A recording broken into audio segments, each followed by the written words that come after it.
This is TWiT. Do you know what pig butchering is?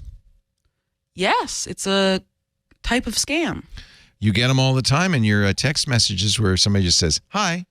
I got one the other day that says, "I'm going to be in town in a couple of weeks. You want to get together?" It's like, they're not really It's people. called pig butchering because it refers to kind of the fattening up process where a scammer will put in potentially months and months of work trying to gain your trust before then pivoting to the scam. Federal prosecutors have arrested or indicted 4 people, arrested 2 to disrupt a so-called pig butchering scheme that cost victims more than $80 million. 4 people, $80 million. The sad thing is that money usually comes from retirees. It's often their entire life savings. Lu Zhang, Justin Walker, Joseph Wong, California residents allegedly conspired with Illinois resident Hailong Zhu to launder the illicit proceeds of their scam. Zhang and Walker have been arrested. I guess the other 2 are at large.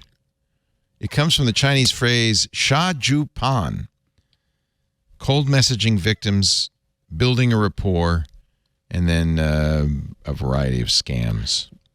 Did either of you guys see the fantastic New York Times piece that came out a couple of days ago, an interactive about essentially 7 months inside one of these online scam labor camps? Because often the people that power these pig butchering scams are people who've basically been kind of abducted from their home countries and put in a camp and forced to do this, or else they will, be severely beaten. The New York Times got a message from a man who had thought he was leaving China for a legitimate job, had spent a lot of time kind of talking to his new employer. Once he gets over the border of wherever he was going, gets taken to this scam compound in Myanmar, and he, after a couple of months in there, tries to get them to let him out. They won't. They decide to put him, he was like an accountant or something by trade, put him in charge of the accounting. Eventually, once he gets access to his phone, he starts taking photos of everything inside this scam center and all the financials and sends them to the New York Times and other places as well. Wow. So it's a phenomenal look inside one of these camps, and also specifically how the business works. It is a huge operation. They're basically, it's slave labor. They can't leave. So is it government run and owned? No.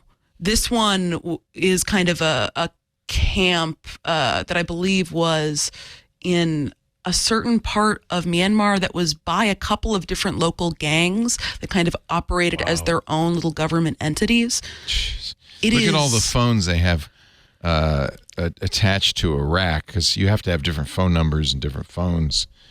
And so they would have a lot of the people in that camp. They would have to go on those phones every single day and scroll through their WeChat feeds of all the different phones and interact like normal so that they could get around WeChat's anti-spam measurements. That would be one of their daily tasks. Wow. And what's interesting is this has touched us all. I mean, we've all received these messages. Some of them, I have to say, some of them are crypto scams where they try to get you to invest in crypto. Maybe that's what they're saying, and you send them the money and you don't get any crypto. Maybe they're not really crypto scams. They went after married women because they were likely to go to great lengths to avoid asking their families for help or reporting the fraud to police out of fear of being accused of infidelity.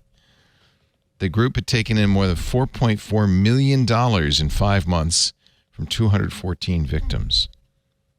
It's so sad. It's just terrible. And of course, the people who are doing this are not only enslaved, but they're tortured to some degrees. I mean, this is just awful. Yeah. Very powerful piece. And, the way to stop it is not to be suckered. So this is a good time of year, by the way, because you're going to see family and friends, people who aren't as technically sophisticated as you, our listeners, are. Don't forget to tell them about stuff like this. Be proactive. Say, if you get a message from somebody you don't know saying hi, don't respond to it. Don't get sucked in. If you get to something where someone you've met in the internet, someone you trust is asking you to send them money, reach out to me. Tell your loved ones that you'll always be there to just check, give a quick once over. Make sure that it's a situation where they don't feel embarrassed talking about it. My parents almost got the Niagara Falls one with our son. I'm stuck in Niagara Falls. I lost my wallet and I need car fare to get home, that kind of thing. Yeah. That's the thing. They know enough to actually make it sound credible. Well, no, that goes back to our ad story at the very beginning. No, when we quizzed my father, who was almost headed to Walmart to buy, cash cards there. Well, he didn't call me Pop. He called me, Grandpa. He never calls me Grandpa. And kind of afterwards should have known. He should have known. But the fear is so great. You look over all those things because you don't want to be guilty and say, "Oh my God, I didn't rescue my grandson." Tech Break is brought to you by our friends at IT Pro TV, now called ACI Learning. ACI Learning's 80% completion rate is 50% higher than the training industry average. Invest in your team with the best training they're sure to love. TWiT listeners can receive up to 65% off an IT Pro Enterprise Solution Plan. Based on your team's size, you'll receive a properly quoted discount tailored to your needs.